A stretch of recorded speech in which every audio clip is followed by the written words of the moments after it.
আউযু বিল্লাহি মিনাশ শাইতানির রাজিম বিসমিল্লাহির রহমানির রহিম ওয়া কালাতিল ইয়াহুদু উজাইরু ইবনুল্লাহি ওয়া কালাতিন নাসারাল মাসিহু ইবনুল্লাহি। ইয়াহুদিরা বলে উজাইর আল্লাহর পুত্র এবং নাসারারা বলে মাসি আল্লাহর পুত্র। সূরা তাওবার 30 নম্বর আয়াত। এটা যারা বলে তারা পূর্ববর্তী যুগের কাফিরদের মতো কথা বলে। তারা তো তাদের ন্যায় কথা বলছে যারা তাদের পূর্বে কাফির হয়েছে। এখন এই কাফিরদের জন্য যারা জান্নাত কামনা করছে, সজল রসুনের মতো বিভ্রান্ত লোকজন এবং তাদের দলে যত লোক আছে, তারা বলছে যে ইহুদি এবং নাসারারা জান্নাতে যাবে।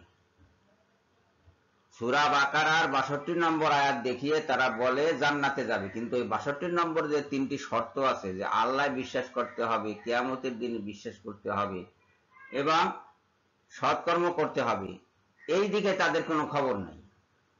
তারা ওইসব শর্তের ধারে না, তারা সোজাভাবে বলে দিচ্ছে যে ইহুদি এবং নাসারারা জান্নাতে যাবে যেমন মুমিনরা যায়। আর ইহুদি এবং নাসারাদের জন্য যে জাহান্নামের ব্যবস্থা করতেছে, এটা মোল্লারা ব্যবস্থা করতেছে, এটা নাকি কোরআনে নাই। কিন্তু এই যে স্পষ্ট তাদেরকে কাফেরের সমতুল্য করা হয়েছে, আল্লাহ তাদেরকে ধ্বংস করুন, কোরআন বলছে আল্লাহ তাদেরকে ধ্বংস করুন। তা আল্লাহ তাদেরকে ধ্বংস করুন বলার পরে কি আর জান্নাত হয়? হতে পারে না। তারা উল্টা কোন দিকে যাচ্ছে? হ্যাঁ, এখানে একটি আশ্চর্যবোধক চিহ্ন আছে। আল্লাহ বলছেন তারা উল্টা কোন দিকে যাচ্ছে, তাদের যাওয়ার কথা জান্নাতের দিকে, সেদিকে না গিয়ে তারা কোন দিকে যাচ্ছে? উল্টা যাচ্ছে। উল্টো কোথায়? জাহান্নামে। যারা এরকম খোদার পুত্র বানাচ্ছে, আল্লাহর পুত্র বানাচ্ছে, তারা ওইসব কাফেরের মতো যারা ইতিপূর্বে আল্লাহর পুত্র, কন্যা, দেব দেবী ইত্যাদি বানিয়েছে, তাদের মতো। তাদের যেদিকে গতি, ইহুদি এবং নাসারাদেরও সেই দিকেই গতি। কোনো তর্কাতর্কি করে লাভ নেই। তবে হ্যাঁ, সূরা বাকারার 62 নম্বর আয়াতে বলা হয়েছে যদি কেউ বিশ্বাস করে আল্লাহ এবং আখিরাতে, আর যদি সৎকর্ম করে। সৎকর্ম মানে কি?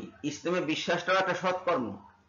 ইসলামে বিশ্বাস করতে হবে, দিনের অনুসারী হতে হবে। আল্লাহ এক ধরনের দিন দিবেন আর ওনারা আর এক ধরনের দিন পালন করবেন, আর সেইটাকে বলা হবে যে ওনারা সৎকর্ম করছেন। কি সৎকর্ম করছেন? ওনারা দেশে দেশে বোমা মেরে মানুষের মুখের গাছ কেড়ে নিয়ে আপনার মানুষের সর্বপ্রকার অধিকার হরণ করে কেউ সৎকর্ম করতে পারে না।